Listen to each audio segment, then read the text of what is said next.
तो चलिए शुरू करते हैं हमारा थर्ड पार्ट, यानी कि how to separate components of a mixture. कोई मिक्सचर है, हम उसको कैसे सेपरेट करेंगे। तो इसमें आप बहुत सारी तरह की टेक्निक्स पढ़ेंगे, जिसमें सबसे इजी वाली टेक्निक जो स्टार्ट होती है वो है फिल्ट्रेशन, हैंड पिकिंग, सीविंग। तो फिल्ट्रेशन क्या होता है? फॉर एग्जांपल आपके पास क्या है, पानी के अंदर आपने मिट्टी मिक्स कर दी, ठीक है, सैंड सॉल्यूशन, जो भी सॉइल और जो सैंड जो भी आप बोलो, उसको आप वाटर में जब मिक्स कर देते हो तो वो मिक्स नहीं होती है। इसका मतलब वो उसके साथ मिक्स नहीं हो रही है, तो हम उसको ईजिली सेपरेट भी कर सकते हैं। तो सेपरेट करने के लिए हमें देखना पड़ता है उस पर कौन कौन से मेथड लगाए जा सकते हैं। तो इस पर हम लगा सकते हैं फिल्ट्रेशन मेथड, जिसको हम क्या कर सकते हैं, डर्टी वाटर को जब हम इसमें डालेंगे, किसके अंदर, फिल्टर फनल के अंदर, तो फिल्टर फनल के अंदर जाते ही डर्टी वाटर के अंदर की जो डर्ट होती है वो यहाँ रह जाएगी, और पानी कहाँ आ जाएगा, क्लियर वाटर कहाँ आ जाएगा, नीचे। ये इतना भी क्लियर नहीं होता है, हाँ थोड़ा सा क्लियर होगा, लेकिन बहुत ज़्यादा नहीं भी होगा। तो आपने छोटे होते पढ़ा भी होगा सारा मेथड, वाटर को कैसे साफ़ करते हैं, ये उसी के अंदर से एक है। अच्छा, इसी तरह से ये घर में आपने मम्मी को देखा होगा करते हुए हैंड पिकिंग मेथड। क्या होता है इसमें, अगर चावल में या दाल में कहीं छोटे छोटे कंकर पत्थर होते हैं, तो उसको मम्मी क्या करती हैं, एक दाने को निकाल के बाहर डाल देती हैं, जो ख़राब होता है या जिसमें जो पत्थर होता है, ठीक है। So this is hand picking. ये भी क्या हो गया, सेपरेट करने का एक तरीका हो गया। ऐसे ही आपको नीचे सीविंग मेथड दिख रहा होगा, ये भी हमारी मम्मी करती हैं। कैसे कि ये जैसे उसके अंदर कोई हल्के हल्के पार्टिकल्स होते हैं जिसको हवा से उड़ाया जा सकता है, तो वो ऐसे हिला हिला के क्या कर रहे हैं, उन पार्टिकल्स को नीचे गिरा रहे हैं। तो सीविंग मेथड भी हम यूज़ करते हैं। ऐसे ही अगर कोई चीज़, बहुत सारी चीज़ों का मिक्सचर है, उसमें आयरन के भी कुछ पार्टिकल्स होंगे, तो हम वहाँ पे मैग्नेट का भी यूज़ करते हैं। सो ये one of the physical methods थे जो हम यूज़ करते हैं। आगे देखिए, separation of to immiscible liquids. अगर हमारे पास ऐसे दो लिक्विड्स हैं जो एक दूसरे के अंदर घुलते नहीं हैं, तो हम उसको कैसे सेपरेट करेंगे। सबसे आसान और इजी एग्जांपल क्या है कि वाटर और ऑयल का मिक्सचर, ठीक है। जब आप वाटर और ऑयल को लेते हो तो आपको पता है दोनों की डेंसिटी अलग अलग होती है, वो दोनों एक दूसरे में मिक्स नहीं हो सकते हैं, तो हमें उसको सेपरेट करना है। तो क्या करेंगे, अब आपको पता है जिस लिक्विड की डेंसिटी ज़्यादा होगी, मतलब जो हैवी होगा, वो आ जाएगा नीचे। तो आपको यहाँ पे ये जो दिख रहा है, ये क्या होता है, इसको बोला जाता है सेपरेटिंग फनल, ठीक है।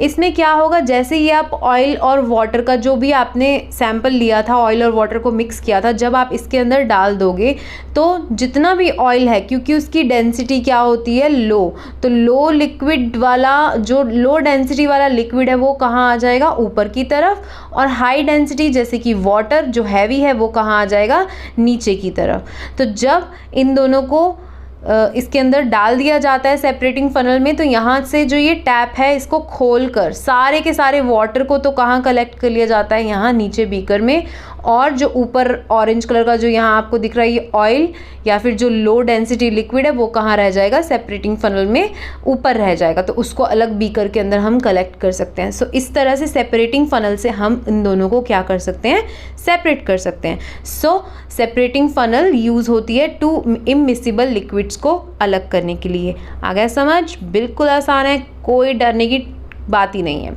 आगे है इवेपोरेशन। इवेपोरेशन क्या होता है, for separating a mixture of a non volatile and a volatile substance. अब तुम्हें यहाँ पे नॉन वॉलेटाइल और वॉलेटाइल सब्सटेंस का मतलब बता दूँ। वॉलेटाइल क्या होता है, जिसको थोड़ा सा टेम्परेचर मिलते ही उसके वेपर्स बनने शुरू हो जाएंगे, और नॉन वॉलेटाइल क्या होगा, जिसके वेपर्स इजीली या जिसके वेपर्स नहीं बनेंगे। तो हमारे पास कोई ऐसा मिक्सचर जिसमें एक वॉलेटाइल सब्सटेंस है और एक नॉन वॉलेटाइल, तो वो उसका एग्जाम्पल हो गया सॉल्ट और वाटर। जैसे ही आप नीचे से उसको हीट करोगे, इस इवेपोरेटिंग डिश के अंदर आप उसको ले लोगे, किसको, सॉल्ट और वाटर को। तो वाटर क्योंकि वो वॉलेटाइल है, वो क्या होने लग जाएगा, इवेपोरेट होने लग जाएगा, और नीचे जो कि नॉन वॉलेटाइल सब्सटेंस है, कौन, जो सॉल्ट है, वो क्या रह जाएगा, यहाँ पे नीचे रह जाएगा। तो समझ में आ गया, इवेपोरेशन आप यूज़ कर सकते हो नॉन वॉलेटाइल और वॉलेटाइल सब्सटेंस के मिक्सचर के लिए। ऐसे ही आपको यहाँ पे दूसरी पिक्चर यहाँ जो दिखा रखी है उसके अंदर भी यही है कि डाई जो होती है उसके अंदर जितना भी वाटर होगा वो बाहर निकल जाएगा, और डाई जो सॉलिड वाले पार्टिकल्स होंगे डाई के, वो क्या रह जाएंगे नीचे। कौन सी डाई? जो बालों में लगाने वाली होती है, या जो भी कलरफुल कोई भी जो जिसके अंदर लिक्विड वाली फॉर्म प्रेजेंट हो। तो लिक्विड वहाँ पे जो होगा वो वाटर होगा, जो कि एवेपोरेट हो जाएगा। एवेपोरेट होने के बाद डाई के जो सॉलिड पार्टिकल्स होंगे वो यहाँ पे पेट्री डिश में नीचे रह जाएंगे। सो ये था एवेपोरेशन, जो हम यूज़ करते हैं दो नॉन वॉलेटाइल और वॉलेटाइल सब्सटेंसेस को अलग करने के लिए। आगे देखिए, नेक्स्ट है सेंट्रीफ्यूगेशन। सेंट्रीफ्यूगेशन क्या होता है? बहुत आसान है, मैंने आपको लास्ट वीडियो में भी बताया था कि जब हमें जैसे मिल्क की बात कर रहे थे, तो मिल्क को हम कोलॉइड पार्टिकल बोलते थे, जिसको हम नॉर्मल वे से सेपरेट नहीं कर सकते, हम उसको सेंट्रीफ्यूगेशन से सेपरेट करते हैं। तो उसमें क्या ऐसी चीज़ होती है जो सेपरेट करनी है? मिल्क के अंदर से क्रीम को सेपरेट करना है, ठीक है। तो मिल्क के अंदर से क्रीम को सेपरेट करना है। तो ये जो आपको यहाँ पे लेडी दिखाई दे रही है, ये क्या कर रही है? ये मिल्क को इस बाल्टी के अंदर मिल्क ले लिया, और ऊपर से ये जो आपको यहाँ पे ये जो बड़ी सी स्टिक दिखाई दे रही है, इसको ज़ोर ज़ोर से गोल गोल स्पीड से घुमाना होता है, जिसको हम मदानी बोलते हैं गांव के अंदर। इसको मदानी, रिड़कन, जो भी पंजाबी में बोलते हैं, रिड़कन, रिड़कता, दूध रिड़कता, है ना। तो ये क्या होता है? इसको सेंट्रीफ्यूगेशन बोला जाता है साइंस की लैंग्वेज में। ऐसे ही आजकल जो जल्दीबाजी में करने वाले काम क्या है? वो मिक्सी है ना। मिक्सी के अंदर उसको डालो, जल्दी से फटाफट से क्रीम अलग हो जाती है, मिल्क अलग हो जाता है। तो ये एक टाइम बचाने का मेथड होगा। लेकिन जो आंटी जी यहाँ पे निकाल रहे हैं ना, इसका जो स्वाद होता है ना, आहा हा, कभी गाँव का मक्खन खा के देखना, तुम्हें तो मज़ा ही आ जाएगा।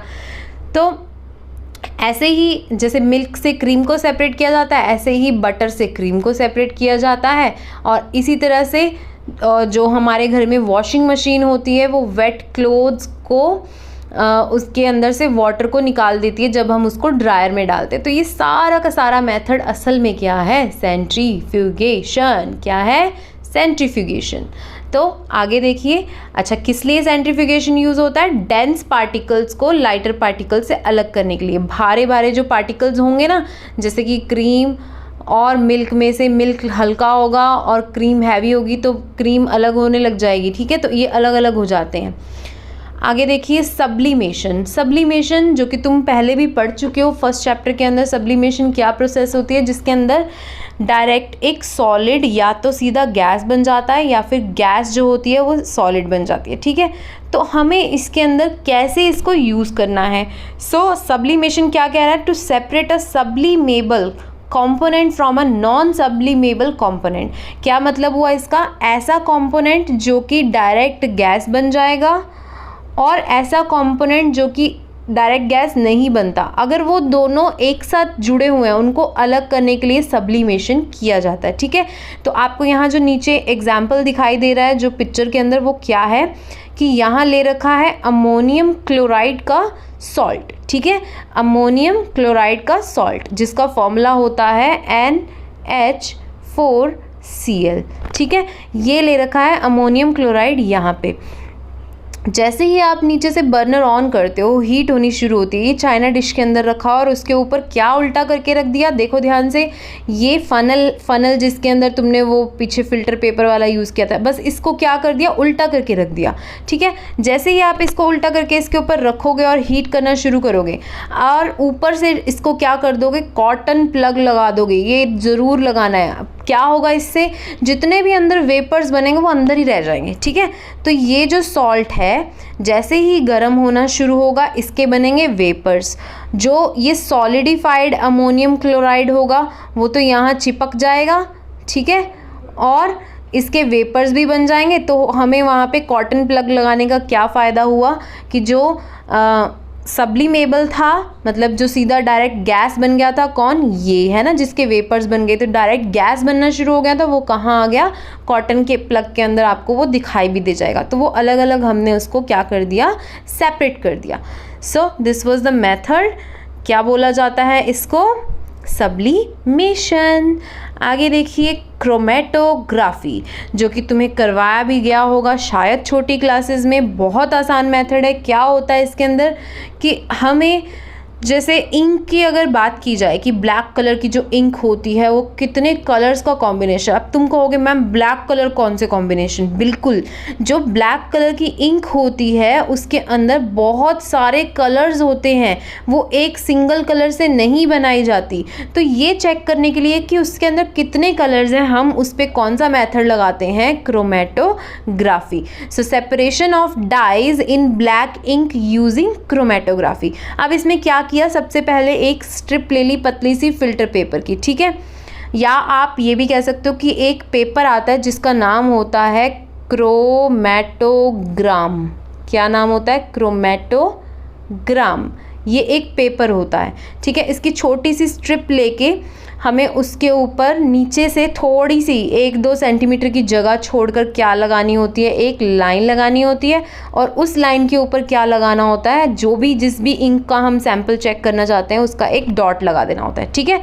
अच्छा, इस फिल्टर पेपर को इस जार, एक वाटर वाले जो कि जार है यहाँ पे आपको दिख रहा होगा, उसमें बिल्कुल थोड़ा सा वाटर लेना है कि ये जो पेपर लिया था हमने उसका बस हल्का सा छोटा सा हिस्सा क्या हो, उसके अंदर डिप हो, ठीक है, पूरा डिप नहीं करना। और तुम्हें पता है वाटर की एक फ्लोइंग प्रॉपर्टी होती है, वो फ्लो करता है, वो पेपर को धीरे धीरे ऊपर की तरफ चढ़ के उसको गीला करना शुरू कर देता है। तो क्या होगा, थोड़े टाइम बाद जब आप देखोगे, जैसे ही ये पानी ऊपर जाना शुरू होगा, ये इंक जो है वो स्प्रेड होना शुरू हो जाएगी, ठीक है। आपको थोड़ी देर बाद या अगले दिन जब भी आप इसको चेक करोगे, इस पेपर के अंदर आपको दिखाई देगा कि यहाँ पे ब्लू कलर है, यहाँ पे रेड कलर है, यहाँ ग्रीन आ गया, यहाँ येलो आ गया, तो बहुत सारे कलर्स का आपको यहाँ पे एक इंद्रधनुष बना दिखाई देगा। तो ये क्या होता है, क्रोमेटोग्राफी, ठीक है। सो क्रोमेटोग्राफी हमें सेपरेशन करके दिखाती है जितने भी कलर्स उसके अंदर प्रेजेंट है एक सिंगल कलर के अंदर। क्लियर हो गया। So chromatography is the technique to separate the dyes in the black ink. So आगे देखिए डिस्टिलेशन। अब डिस्टिलेशन का क्या यूज़ है, देखो तुमने ऊपर पढ़ा था जब दो इमिसिबल लिक्विड है, मतलब जो एक दूसरे में मिक्स नहीं होते हैं, उसको तो हम इजीली अलग कर सकते हैं सेपरेटिंग फनल लेकर, लेकिन अगर कोई ऐसे लिक्विड्स हैं जो मिक्स हो गए, उनको कैसे अलग करोगे। अब तुम कहोगे मैम आपने तो बताया था कि पानी के अंदर दारू डाल देंगे तो वो कैसे सेपरेट होगी। तो मैंने कहा था कि बबुआ वो देखने में लगता है कि वो एक दूसरे के अंदर मिक्स हो गया, लेकिन हम आगे जाके टेक्निक्स पढ़ेंगे कि वो कैसे होगी सेपरेट। तो 4 बॉटल वोडका लेकर, नहीं मैं तो बिल्कुल नहीं पीती, ना ही तुम पियोगे, तुम सिर्फ पढ़ोगे, समझ में आया। कोई दारू वारू की बात नहीं करनी, सिर्फ समझना है कि दारू को दुनिया से कैसे बाहर करना है। अगर कोई तुम्हें दारू मिला हुआ पैक दे दे, मतलब वाटर के अंदर पैक मिला के दे दे, तो उसको सेपरेट करने की टेक्निक तुम्हें पता होनी चाहिए। तो सुनिए कैसे करते हैं। अगर तुम्हारे पास मिसिबल लिक्विड्स का एक सैंपल है, अब हमें पता है हर लिक्विड की डिफरेंट बॉइलिंग पॉइंट होते हैं, जैसे कि वाटर जो होता है, वाटर H2O जो होता है वो कितने पे टेम्परेचर पे बॉयल होता है, 100 डिग्री सेल्सियस पे होता है ना। इसी तरह से जो हम यहाँ पे अल्कोहल ले रहे हैं जो कि इथेनॉल है, इथेनॉल का फॉर्मूला क्या होता है, CH3O, सॉरी ये तो मीथेनॉल है, सॉरी, इथेनॉल का फॉर्मूला होता है C2H5OH। I am very sorry, by mistake लेने मैंने इथेनॉल की जगह मीथेनॉल बता रही थी तुम्हें। अच्छा, इसका कितना होता है 73 डिग्री, पता नहीं 72 से 75 डिग्री सेल्सियस इसका बॉइलिंग पॉइंट होता है। तो अब देखो दोनों में से किसका बॉइलिंग पॉइंट कम था, ऑब्वियसली इथेनॉल का कम है, मतलब जो आपके पास अल्कोहल है उसका बॉइलिंग पॉइंट क्या है, कम है। अच्छा, तो जब आप नीचे से उसको हीट देना शुरू करोगे, जो भी आपने यहाँ पे मिक्सचर लिया है, किसका किसका, वाटर का और इथेनॉल का, वाटर और इथेनॉल का जो सैंपल है। अच्छा, जब आप इसको हीट करोगे तो इथेनॉल का 73 डिग्री सेल्सियस है, उस पर वो बॉयल हो गया, थर्मोमीटर लगा हुआ है ऊपर। जब वो बॉयल हो जाएगा तो इसका मतलब उसके वेपर्स सबसे पहले बनेंगे, जो ये वेपर्स बनेंगे वो कहाँ ट्रैवल कर जाएंगे, इधर, ठीक है, यहाँ पे। तो यहाँ लगा हुआ है कंडेंसर आसपास ठंडा करने के लिए। तो जो ये वेपर हैं जब वो ठंडे हो जाएंगे तो ऑब्वियसली वहाँ पे क्या हो गया, गरम गरम वेपर्स को ठंडी ठंडी सरफेस मिल गई तो वो वापस से लिक्विड बन जाएगा, मतलब वो यहाँ पे कलेक्ट कर लिया जाएगा किसके अंदर, बीकर के अंदर। तो हो गई अल्कोहल अलग। इतनी देर में हमें यहाँ पे हीट कर देनी है बंद, वहाँ पे वेपर्स भी नहीं बनेंगे और तो सारे के सारे वेपर्स जो अल्कोहल के थे वो आ गए इधर और वाटर रह गया यहीं पे, हो गए दोनों अलग। तो ये था डिस्टिलेशन प्रोसेस। ठीक है, अब देखिए आगे फ्रैक्शनल डिस्टिलेशन क्या है। तो डिस्टिलेशन और फ्रैक्शनल डिस्टिलेशन में बस फ़र्क देख लो क्या है। This method is used when the difference between the boiling points of the liquids is less than 25 kelvin. ठीक है, फ्रैक्शनल डिस्टिलेशन कब यूज़ होता है, जब 2 सैंपल 3 सैंपल जो भी आपके पास सैंपल हैं उनका लिक्विड्स का जो बॉइलिंग पॉइंट है उनमें जो डिफरेंस है वो सिर्फ़ और सिर्फ कितना है, 25 केल्विन का। ठीक है, तो अब यहाँ पे जो आपको एग्जाम्पल दे रखा है वो एयर का दे रखा है कि एयर के अंदर जितनी भी गैसेस हैं हम उसको सबको क्या करेंगे, अलग करेंगे। एक और चीज़ बता दूं, जो पेट्रोलियम के प्रोडक्ट्स होते हैं जिससे आपको पेट्रोल मिल रहा है, आपको डीजल मिल रहा है, आपको नेचुरल गैसेस मिल रही हैं, वो सब के सब किससे, कौन से मेथड से अलग किए जाते हैं, फ्रैक्शनल डिस्टिलेशन से। ठीक है, तो आपको यहाँ पे मैंने एक चार्ट की फॉर्म में यहाँ दिखा रखा है कि एयर को कंप्रेस करेंगे, कूल करेंगे by increasing pressure and decreasing temperature, तो वो लिक्विड एयर में कन्वर्ट हो जाएगी। तुम मेरी बात समझ रहे हो मैं क्या कहना चाहती हूँ। तुम्हें याद होगा कि गैसेस को अगर हम कंप्रेस कर देंगे, हाई प्रेशर लगा देंगे और टेम्परेचर कम कर देंगे तो वो लिक्विड में कन्वर्ट हो जाएगी, तो वो बन गई लिक्विड एयर। अच्छा, अब क्या होगा, allow to warm up slowly in fractional distillation column. अब जो यहाँ पे आपके पास लिक्विड एयर बनी है उसको फ्रैक्शनल डिस्टिलेशन चैम्बर के अंदर डाल देना। तुम्हें इस तरह से चैम्बर मिलेगा, ऐसे ऐसे अलग अलग इनलेट्स बने होते हैं, यहाँ पे कलेक्शन के लिए बीकर लगा देते हैं, यहाँ कलेक्ट करने के लिए बीकर हर जगह लगे होते हैं। ठीक है, तो क्या करो, इसको धीरे धीरे हीट करने के लिए वो शुरू कर देते हैं। अच्छा, अब क्या होगा कि लिक्विड एयर के अंदर जितनी भी गैसेस हैं, अब जैसे ही जिस गैस का जो पर्टिकुलर टेम्परेचर होगा वो उस पे क्या होनी शुरू हो जाएंगी, सेपरेट होनी शुरू हो जाएंगी। तो यहाँ आपको अलग अलग टेम्परेचर लर्न नहीं करने हैं, सिर्फ आपको सिर्फ ये मेथड का मतलब पता होना चाहिए। ठीक है, तो यहाँ आपको बता रखा है कि इसका जो बॉइलिंग पॉइंट होता है ऑक्सीजन का -183, आर्गन का -186, ठीक है, और नाइट्रोजन का -196। तो ये सारे अलग अलग हैं, जो अलग अलग टेम्परेचर है तो वो अलग अलग टाइम पे क्या हो जाएंगे, अलग भी हो जाएंगे। सो सेपरेशन इस तरह से होगी।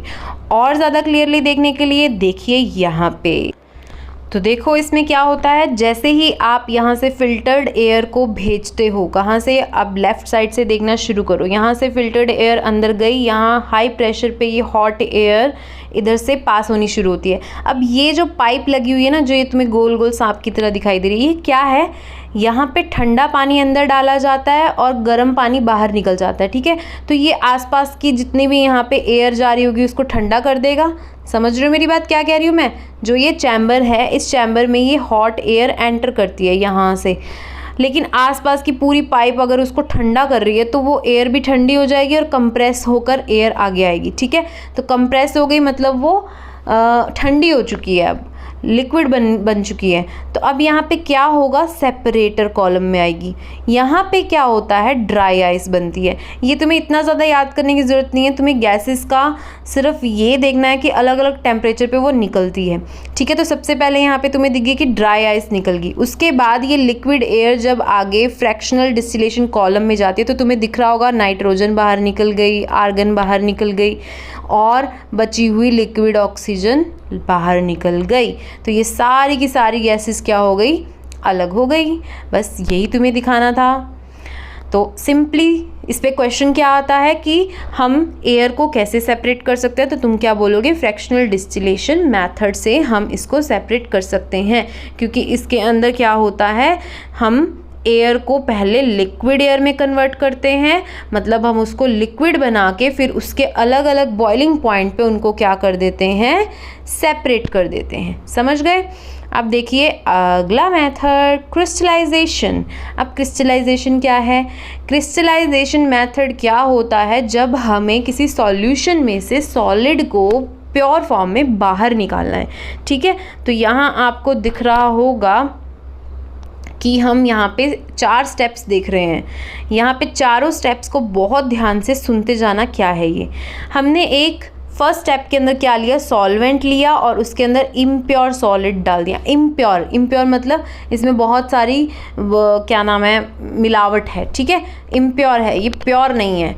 जैसे ही आप सॉलिड को इसके अंदर घोल देते हो, डिज़ोल्व कर देते हो, अब क्या होगा, हम उसको सेकंड मेथड के लिए कहाँ रखेंगे, इवेपोरेटिंग डिश के अंदर डाल देंगे। जो भी आपके पास ये सॉल्यूशन बनेगा ना, जो सॉल्वेंट और इस सॉल्यूट को मिक्स करके जो आपके पास सॉल्यूशन आएगा उसको किसके अंदर डाल दो, इवेपोरेटिंग डिश के अंदर डाल दो। जैसे ही तुम उसको गर्म करोगे इसके अंदर से वेपर्स बनने शुरू हो जाएंगे, ठीक है। थर्ड स्टेप में क्या होगा, थोड़ी देर उसको गर्म करते करते ये जो सॉल्यूशन है जो गर्म हो चुका होगा उसको हम ठंडा होने के लिए रख देंगे। ठंडा होने के लिए जब रख देंगे तो आप ये देखोगे उसके धीरे धीरे नीचे की तरफ क्या है, कुछ जमना शुरू हो गया, ठीक है, जम जाएगा। अच्छा, उसके बाद क्या होगा, जितना भी लिक्विड पार्ट है हम उसको क्या कर देंगे, सेपरेट कर देंगे। किसकी हेल्प से, फिल्टर पेपर की हेल्प से। और फिल्टर पेपर के ऊपर क्या बन के आ जाएंगे, मैं तुम्हें दोबारा दिखा रही हूँ यहाँ पे, फिल्टर पेपर के ऊपर क्या बन के आ जाएंगे, जितने भी क्रिस्टल्स जो बने थे वो सारे के सारे कहाँ आ जाएंगे, फिल्टर पेपर के ऊपर। तो सिंपल सी बात है, कोई भी लिक्विड है उसके अंदर आपको जो सॉलिड मिक्स करके दिया गया है, अगर आप उसको अलग करना चाहते हो तो आप कौन सा मेथड लगाते हो, क्रिस्टलाइजेशन। तो इसके सारे क्रिस्टल साफ होकर बिल्कुल बाहर आ जाते हैं, ठीक है। बहुत सुंदर सुंदर कलरफुल क्रिस्टल्स बनते हैं। आगे देखिए, फिजिकल एंड केमिकल चेंजेस। बहुत आसान है, बहुत ही आसान टॉपिक है, बस इसको आप पहले भी पढ़ चुके होते हो, बस थोड़ा सा और ध्यान से इसको सुन लो। फिजिकल चेंजेस वो चेंजेस होते हैं जिसमें हमें कोई भी नया सब्सटेंस नहीं मिलता। यहाँ पे कांच की बॉटल तोड़ दी किसी शराबी ने, है ना, पीकर गुस्से में आया, उसने शराब की बॉटल तोड़ दिया, आज के बाद मैं नहीं पीऊँगा। बाद में उसको क्या मिला, कुछ नहीं मिला, गुइया मिला। क्या मिला, कांच ही मिला, कुछ नहीं है इसमें। तो कांच को तोड़ोगे तो कांच मिलेगा, कोई नई चीज़ तो नहीं मिलेगी, नहीं मिलेगी। अच्छा, यहाँ पे तुम्हें बर्फ़ दिख रही है, बर्फ़ पानी बन रही है, पानी बर्फ़ बन रही है, कुछ नया तो नहीं बन रहा, नहीं बन रहा। तो जब कुछ नया बन ही नहीं रहा है तो वो फिज़िकल चेंजेस होते हैं, वो केमिकली नहीं हो रहा उस पर कुछ भी, ठीक है, वो फिज़िकल चेंजेस हैं। तो आपको और एग्जांपल्स, मेल्टिंग, फ्रीजिंग, जो कि तुम्हें मैं यहाँ पे बता चुकी हूँ, है ना, कंडेंसिंग, जब आप इसकी कंडेंसेशन करोगे वेपर वापस वे वाटर बन जाएंगे, कुछ नहीं होगा, वही सेम चीज़ बनेगी। ब्रेकिंग का मतलब ये टूट के कुछ भी मिल रहा है, हमें वही चीज़ मिल रही है। क्रशिंग, पेपर को क्रश कर दो, पेपर ही रहेगा। कटिंग, पेपर को कट कर दो, पेपर ही रहेगा। बेंडिंग, किसी पाइप को मोड़ दो, बेंड कर दो, कोई भी चीज़ आप उसकी शेप बदल दो, वो रहेगी तो वही चीज़ ना, वो बदलेगी नहीं। तो जब तक उसके अंदर नई कोई चीज़ नहीं बनती तो वो फिज़िकल चेंजेस होते हैं। अब बात करते हैं केमिकल चेंजेस क्या होते हैं। The changes that result in the production of another substance. ये वो चेंजेस होते हैं जिसमें कुछ होने के बाद नई चीज़ बन जाएगी। जैसे कि अब ये एप्पल है, क्या जब हम एप्पल को काटते हैं वो ऐसा दिखता है काटते ही? नहीं, ये कुछ देर बाद ऐसा हो जाता है। इसका मतलब आसपास की जो एयर है उसने इसके ऊपर अफेक्ट डाला और अब ये पहले जैसा नहीं रहा, हम इसको नहीं खा सकते, ये क्या हो गया है, ऑक्सीडाइज्ड हो गया है, ठीक है। अच्छा, इसी तरह से ऑटम के अंदर जो तुम्हें पतझड़ के मौसम में ऐसे पत्ते दिखाई देते हैं ना, तो ये क्या होते हैं, कलर होते हैं इसके ऊपर। असल में ये बिल्कुल ग्रीन लीव्स होते हैं, लेकिन बाद में कुछ टाइम बाद जब ऑटम सीज़न आता है तो इस तरह से हो जाते हैं। तो ये इस पर केमिकल चेंज है। जो पेपर को कट करना, पेपर को क्रश करना, वो तो था फिजिकल, क्योंकि उसमें पेपर की ही प्रॉपर्टी थी। लेकिन जब पेपर को आप बर्न कर दोगे तो क्या बचा, राख। ये दुनिया राख है जानी, सब राख बन जाएंगे। तो राख का हमारे क्या काम, कुछ काम नहीं। तो जाने दीजिए, ये थे केमिकल चेंजेस। तो इसका हम कुछ नहीं कर सकते। केमिकल चेंजेस में हमें नई चीज़ मिलेगी, लेकिन फिजिकल चेंजेस में हमें कोई भी नई चीज़ नहीं मिलेगी। तो इस तरह के क्वेश्चंस पेपर में आ जाते हैं। 2-3 नंबर में आपको बहुत सारे एग्जांपल्स दे देंगे। बर्निंग ऑफ कैंडल बताओ कौन सा चेंज है, ये बताओ कौन सा चेंज है, तो तुम्हें बस गेस करना होता है वहाँ पे। अब पढ़ते हैं अगला टॉपिक, जो कि हमारा लास्ट टॉपिक है। और इससे पहले मैं तुम्हें बता दूं, अगर तुमने चैनल को सब्सक्राइब नहीं किया है तो बहुत गड़बड़ कर रहे हो बेटा। चैनल को सब्सक्राइब कर लो, सब्सक्राइब के कोई पैसे नहीं लगते। नंबर तुम्हें दे रहे हैं 8059041145। कोई भी प्रॉब्लम हो बिंदास कॉल करो, आपकी सभी जो भी दिक्कत है हम आपको समझाएंगे, और इंग्लिश बाबा के ऊपर ट्रस्ट रखिए, सभी वीडियोस आपको इंग्लिश बाबा चैनल पर मिलेंगी। तो लास्ट टॉपिक क्या है, मिक्सचर्स और कंपाउंड्स। देखिए मिक्सचर हम पहले भी पढ़ चुके हैं, एलिमेंट और कंपाउंड जब सिर्फ मिक्स होते हैं तो वो मिक्सचर बनाते हैं, कोई नया कंपाउंड नहीं बनता है, ठीक है। अच्छा, और लेकिन इसी तरह से कंपाउंड की बात करें तो एलिमेंट जब जुड़ते हैं तो कंपाउंड बनता है, ठीक है। जब वो नॉर्मली बस ऐसे उठा के, एक हाथ में मैंने ली चीनी, एक हाथ में मैंने ली रेत, दोनों को कर दिया मिक्स, तो वो कोई कंपाउंड तो नहीं बन रहा, कोई नई चीज़ तो नहीं बन रही, वो सिर्फ फिज़िकली एक दूसरे के साथ मिक्स किए गए, तो वो मिक्सचर है।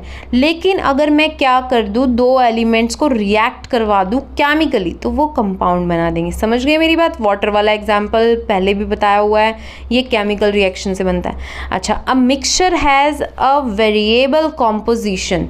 वेरिएबल कॉम्पोजिशन जैसे अभी बताया कि अगर एक मुट्ठी मैंने ये ले लिया, थोड़ी सी मैंने वो कोई और चीज़ मिक्स कर दी, तो मैं कोई उसको वो तो नहीं कर रही ना कितने अमाउंट में मैंने लिया है, मैं उसको पहले चेक नहीं कर रही, मुझे कोई मतलब नहीं है कोई चीज़ ज़्यादा है कोई चीज़ कम है। लेकिन अगर मैं करूँगी कंपाउंड की बात, तो composition of each new substance is always fixed. इसमें मैंने तुम्हें बताया था इसकी रेशो होती है 1:8, ये फिक्स रहेगी। कोई भी कंपाउंड है उनकी रेशो क्या होती है, फिक्स्ड होती है, ठीक है।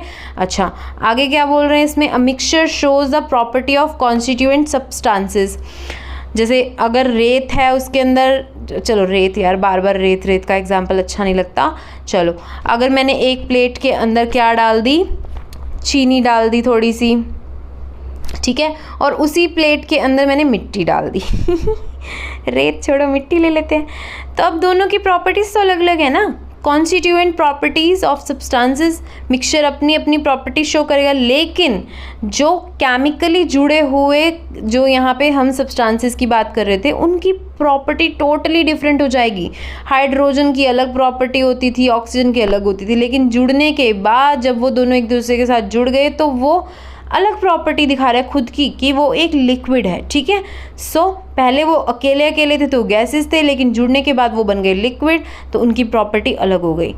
अगली लास्ट प्रॉपर्टी क्या दिखाई दे रही है यहाँ पे, the constituent can be separated Fairlie by physical method. जैसे कि फिजिकल मेथड ऊपर तुमने सबसे पहले पढ़े थे कि हम उसको अलग अलग कर सकते हैं। जैसे चीनी में से मिट्टी को अलग करना, तो चीनी के एक एक दाने को आप बाहर निकाल सकते हो आराम से, तो तुम्हें चीनी अलग मिल जाएगी, तो वो फिजिकल मेथड है, ठीक है, हैंड पिकिंग से कर लिया। लेकिन अगर कंपाउंड्स की बात की जाए तो constituent can be separated only by chemical और इलेक्ट्रोकेमिकल रिएक्शन। हम इसको केमिकल मेथड से ही अलग कर सकते हैं, ठीक है, इस पे और कोई चारा नहीं है इसको अलग करने का, हम इसको फिजिकली नहीं अलग कर सकते।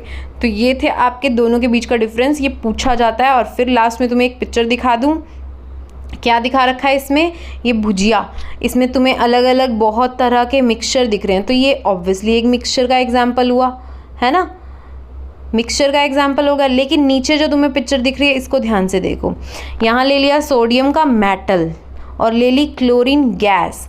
जब सोडियम मेटल और क्लोरीन गैस जुड़ते हैं तो फॉर्मूला तुम्हें लग रहा होगा NaCl2 बनता है, लेकिन होता क्या है, NaCl नमक बन जाता है, ठीक है। और ये हम बैलेंस कर देते होते हैं बाद में, तो ये बन जाता है 2NaCl। तो ये था आपका चैप्टर जो कि हो गया है ख़त्म। कैसा लगा ज़रूर बताइएगा कमेंट करके, हम आपके कमेंट्स का बहुत ज़्यादा वेट करते हैं। सो चैनल को सब्सक्राइब करना मत भूलिएगा। Bye bye.